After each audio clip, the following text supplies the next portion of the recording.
ரிஷப ராசி நபர்களுக்கு 2024 அக்டோபர் மாதத்திற்கு உண்டான மாத ராசி பலன். ரிஷப ராசி நபர்களை பொறுத்தவரை இந்த அக்டோபர் மாசத்துல ராசிக்கு 12 மற்றும் 7 இந்த இடத்திற்குரிய கிரகமான செவ்வாய் இந்த மாத அமைப்புகள்ல நீச நிலையை அடையக்கூடிய ஒரு சில சூழ்நிலைகள் வருது.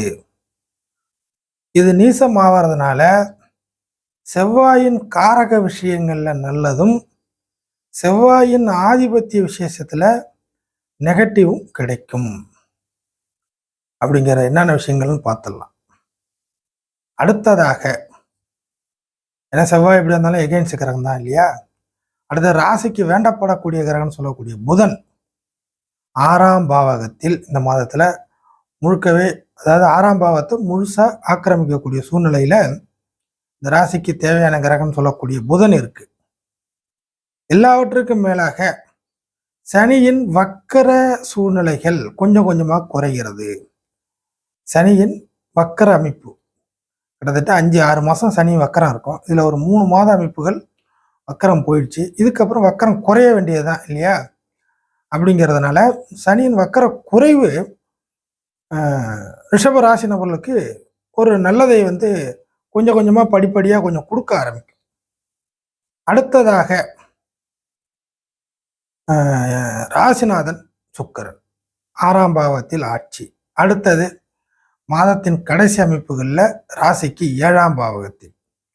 ஸோ கிட்டத்தட்ட கெடுக்கக்கூடிய கிரகங்கள் வலு இழந்திருப்பதும், அதே சமயம் நன்மைகளை தரக்கூடிய கிரகங்கள் ஓரளவுக்கு நட்பு நிலைமையில நல்ல சூழ்நிலையில அமைஞ்சிருக்கிறதும் ஒரு பாசிட்டிவான ஒரு வைப்ரேஷனை இந்த அக்டோபர் மாதம் ரிஷபராசி நபர்கள் உணரலாம்.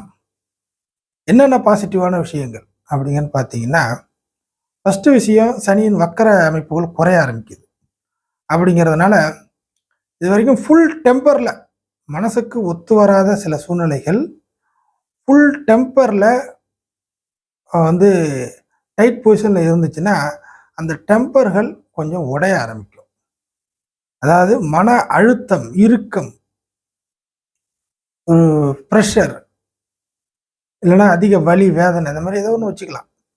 ஆளாளுக்கு அவரவர் சூழ்நிலைக்கு ஏற்ப ஒரு விஷயங்கள் இருக்கும் இல்லையா. இல்லை நீங்கள் ஆசைப்பட்ட விஷயத்தை நோக்கி ஓடலாம், இல்லை தானாக சில நபர்கள் உங்களுக்கு ப்ரெஷரை கொடுக்கலாம், இல்லை ஒரு சில விஷயங்களை நீங்களே ப்ரெஷரை கிரியேட் பண்ணிக்கலாம். அப்படிங்கிற மாதிரி பல கேட்டகரி இருக்குது. ஆக எது எப்படியாக இருந்தாலும் ஒரு மனதிற்கு ஒத்து வராத சில விஷயங்களில் ஃபுல்லாக காயப்பட்டு போய் ஒன்றுமே நடக்கலை, டெட் எண்டுங்கிற மாதிரி இருக்கக்கூடிய சமாச்சாரங்களில் இந்த மாத அமைப்புகளில் சில ரிலீஃப், சில சுதந்திர அமைப்புகள், கொஞ்சம் ஃப்ரீயாக நீங்கள் உலா வருவது, புரியுதுங்களா, அப்படிங்கிற சில சமாச்சாரங்கள் உங்களுக்கு கிடைக்க வரும். சனியின் வக்கர குறைவுனால சில பாக்கியங்கள் இதுக்கு மேற்பட்டு உண்டு அப்படிங்கிறது. அதே சமயம் ஒரு உழைப்பை மையப்படுத்தி, உடல் உழைப்போ இல்லை மூளை உழைப்போ எதுவாக இருந்தாலும் ஒரு உழைப்பை மையப்படுத்தி தன்னை நிலைநாட்டி கொள்ள முடியவில்லை அப்படிங்கிற மாதிரி வருத்தத்தில் இருந்தீங்கன்னா கூட உங்களை இந்த மாதத்துல நிலைநிறுத்தி கொள்ளக்கூடிய சில நல்ல சம்பவங்கள் உங்களை தானா தேடி வரக்கூடிய சில விஷயங்கள் உண்டு. ஸோ உங்களை நிலைநிறுத்தி கொள்ள தேவையான காரண அமைப்புகள் உங்களுக்கு கிடைக்கும் நல்ல விதமாக. இதை நீங்கள் பயன்படுத்திக்கலாம். இதெல்லாம் சனியின் வக்கர அமைப்புகள் குறைய ஆரம்பிக்கிறதுனால இந்த மாதத்துக்கு எப்படின்னா, அடுத்தடுத்த மாதம்லாம் சனி இன்னும் வக்கரங்கிறது இன்னும் கம்மியாயிடும்.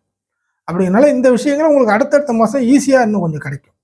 இந்த மாதம் கொஞ்சம் ஸ்டார்டிங் ட்ரபிள் நிறைய இருக்கும், அதை அப்படியே பிக்கப் பண்ணிங்க, ஒன்றும் தப்பு இல்லை. அது அடுத்தடுத்த மாதம் வரும்பொழுது உங்களுக்கு இந்த ஸ்டார்டிங் ட்ரபிள்லாம் இருக்காது, கொஞ்சம் நீட்டாக ரன் பண்ணுற மாதிரி இருக்கும், நல்லாயிருக்கும். அப்படிங்கிறது முன்னெச்சரிக்கையான சில நல்ல பலன்கள்.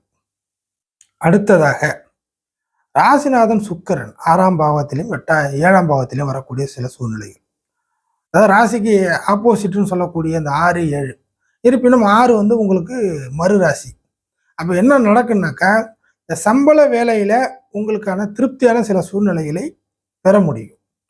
சம்பள வேலை விஷயத்தில் சில திருப்தியான, இல்லை உங்களுடைய மைண்டுக்கு ஏற்ப, இல்லை உங்களுடைய டாமினேஷனுக்கு ஏற்ப, உங்களுடைய விருப்பத்துக்கு ஏற்ப சில வேலை வாய்ப்புகளை பெற முடியும், வேலை வாய்ப்புகளை மாற்றி அமைக்க முடியும், வேலையை விட்டுட்டு வேற ஒரு வேலையை பிடிக்க முடியும்.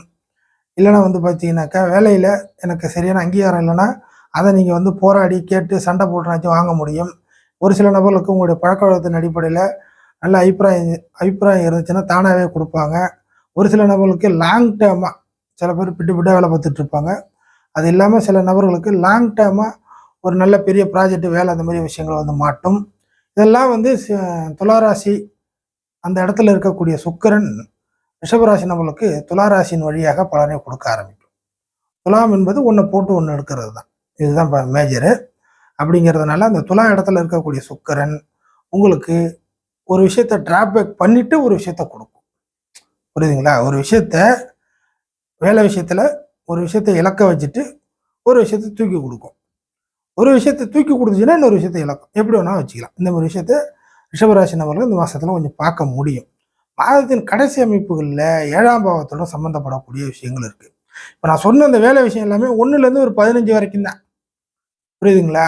இந்த இடத்த இந்த காலகட்டத்தில் உங்களுக்கு கிடைக்கக்கூடிய விஷயங்களை இப்படி தான் இருக்கும். அதை பயன்படுத்தினா நல்ல ஒரு இதாக இருக்கும். அதே சமயம் கிட்டத்தட்ட மாதத்தின் கடைசி அமைப்புகளில் விருச்சக வீட்டுக்கு போகக்கூடிய சூழ்நிலைகளில் இந்த மாதிரி விஷயங்கள் கிடைக்காது. அப்போ என்ன நடக்குன்னா ஒரு சில நபர்கள் மாத ஆரம்பத்தில் கிடைக்கக்கூடிய வாய்ப்புகளை பயன்படுத்த தவறிட்டீங்கன்னா பின்னாடி ஏதாச்சும் ஒரு விஷயத்தில் போய் நீங்கள் மாட்டிப்பீங்க, லாக் ஆகிடுவீங்க. அதை விட்டாச்சு இதையாச்சும் நம்ம பிடிச்சிக்கலாம் அப்படிங்கிற மாதிரி போய் நீங்கள் லாக் ஆகிடுவீங்க. அது வந்து உங்களுக்கு திருப்திகரமாக இருக்காது. புரியுதுங்களா? உழைப்பு மட்டும் அதிகமாக இருக்கும், வருமானம் கம்மியாயிடும். ஆக 1லேருந்து 15 கொஞ்சம் ஈஸியாக இருக்கும். அதாவது உழைச்சதுக்கு ஏற்ற மாதிரியான ஒரு கெயின் கிடைக்கும். அதே அந்த காலகட்டத்தில் கிடைக்கிறத நீங்கள் பயன்படுத்திட்டீங்கன்னா அதே 15க்கு பிறகு அந்த மாதிரி சூழ்நிலைகள் வராது. அப்போ என்ன ஆகுனாக்கா கிடைச்சதை தள்ள எடுத்து போட்டுக்கிட்டு உழைப்பை மட்டும் அதிகமாக செலுத்துகிற மாதிரி இருக்கும். கெயின் கிடைக்காது, கேட்கவும் முடியாது, லாக் ஆகிடுவீங்க. ஸோ விருச்சிக வீடு வந்து ஒரு லாக் அப்படிங்கிறது. ஸோ முன்னாடியே நீங்கள் வந்து தப்பிச்சுக்கிறதுக்கு இந்த பலன். அடுத்ததாக புதன், இந்த ராசிக்கு வேண்டப்படக்கூடிய புதன் வந்து 6ஆம் பாவத்தில் இருக்கு. இப்போ பிஸ்னஸ் பண்ணிட்டு இருக்கக்கூடிய ரிஷபராசி நபர்கள் பிஸ்னஸ் ரீதியாக வேலை இல்லாமல் ஒரு பிஸ்னஸ் ஓரியன்டாக, அது உங்களுக்கு சின்ன வருமானமோ பெரிய வருமானமோ எப்படியோ ஒரு பிஸ்னஸாக பண்ணிக்கிட்டு இருக்கிறேன் அப்படிங்கிறவங்களுக்கு பிஸ்னஸ்ஸு அடுத்த கட்டத்துக்கு டாப் லெவலுக்கு போகக்கூடிய சில சமாச்சாரங்கள் உண்டு. பிஸ்னஸ் ரீதியாக சில வரவுகள், சில நபர்களுடைய அறிமுகங்கள், பிஸ்னஸோட நுணுக்கம், எதை செஞ்சால் எதை கிடைக்கும், எதை செய்யக்கூடாது இப்படிங்கிற மாதிரி நெகட்டிவும் தெரிஞ்சுக்கணும், பாசிட்டிவும் தெரிஞ்சுக்கணும். அப்படிங்கிற சூழ்நிலையில் ரிஷபராசி நம்மளுக்கு பிஸ்னஸ் ஓரியன்டாக சில நல்ல வாய்ப்புகளை இந்த புதன் ஏற்படுத்தி தர்றதுக்கு இந்த மாதத்தில் கடமை அதிகமாக இருக்குது. காரணம் 5 மற்றும் 2. பிஸ்னஸ் ரீதியாக நீங்கள் பேசக்கூடிய பேச்சு நல்லபடியாக ரீச் ஆகும். நீங்கள் பேசியே சில விஷயத்தை சாதிப்பீங்க. அதுக்கப்புறம் உழைக்கிறது செயல்பாடுங்கிறது 2ஆம் பட்சம். பேசினாலே சில விஷயங்கள் சாதிக்கிற மாதிரி ரிஷபராசி நபர்களுக்கு இந்த மாதத்தில் பிஸ்னஸ் ஓரியன்டாக உண்டு. இதெல்லாம் புதன் 6ஆம் பாவத்தோடு இருக்கிறதுனால 6ஆம் பாவத்தில் சிறு குறு தொழில் வரும். அப்படிங்கிறனால சின்ன சின்ன லெவலில் பண்ணக்கூடிய நபர்களுக்கு இது வந்து அதிகமாக கை கொடுக்கும். ஸோ வர்த்தக அமைப்பு, வியாபார வர்த்தக அமைப்பு ரிஷபராசி நபர்களுக்கு கை கொடுக்க வருது. அடுத்ததாக மிக முக்கியமான பலன் என்னன்னா, கிட்டத்தட்ட செவ்வாய் 2ல் இருக்கு. அடுத்து நீச அமைப்புல போகும்னு சொல்லியிருக்கேன் இல்லையா? நீச அமைப்புல போறதுனால உயிர் காரகத்துவ அமைப்புகள், வாழ்க்கை துணை மேஜரா பார்த்தீங்கன்னாக்கா ரிஷபராசி நம்மளுடைய வாழ்க்கை துணை அப்படிங்கிற ஒரு விஷயத்துல இந்த மாசத்துல அவர்களை வைத்து நீங்கள் அடுத்த கட்டத்திற்கு மூவ் செய்ய முடியாது. புரியுதுங்களா? ரிஷபராசி நபர்களுடைய வாழ்க்கை துணையை மையப்படுத்தி எந்த ஒரு விஷயத்தையுமே இந்த மாதத்தை பொறுத்தவரை நீங்கள் மூவ் செய்ய முடியாது. அடுத்த கட்டத்திற்கு வாழ்க்கை துணையால் உங்களுக்கு பிரயோஜனம் இல்லை அப்படிங்கிற மாதிரி சூழ்நிலைகள் வந்து மாட்டிவிடும். அவர்களால் உங்களுக்கு ஆக்டிவான எந்த விஷயத்தை செய்ய முடியாது. ஸோ அவர்கள் கொடுக்கக்கூடிய டார்ச்சரும் இருக்காது. இதுதான் காரக விஷயத்துல ரிஷபராசி நம்மளுடைய வாழ்க்கை துணை கொடுக்கக்கூடிய டார்ச்சரும் இந்த மாதத்தில் இருக்காது. இது ஒரு காரக விஷயத்துல நல்லது. ஆதிபத்திய ரீதியாக 12/7 அவர்கள்ட்ட இருந்து உங்களுக்கு கிடைக்கக்கூடிய எந்த ஒரு வரவுகளை கூட இந்த மாதத்துல வராது. அங்க இருந்து நீங்க எதிர்பார்க்கறது டிராபேக் ஆகும்.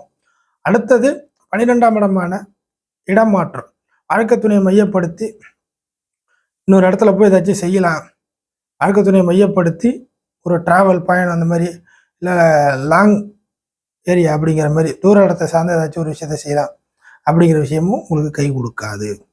ஸோ ஆதிபத்திய ரீதியில் இந்த மாதிரி விஷயங்கள் மைனஸ் உண்டு, காரக விஷயத்தில் அது ஒரு ப்ளஸ் உண்டு. ஸோ ஏன் அப்படின்னாக்கா சுக்கிரன் ஆட்சி பெறக்கூடிய நிலைமையில இருக்கு 6ஆம் பாவத்துல. அப்போ உங்களை நீங்களே நிலைநிறுத்தி கொள்ளக்கூடிய மட்டுமே நடக்கும்.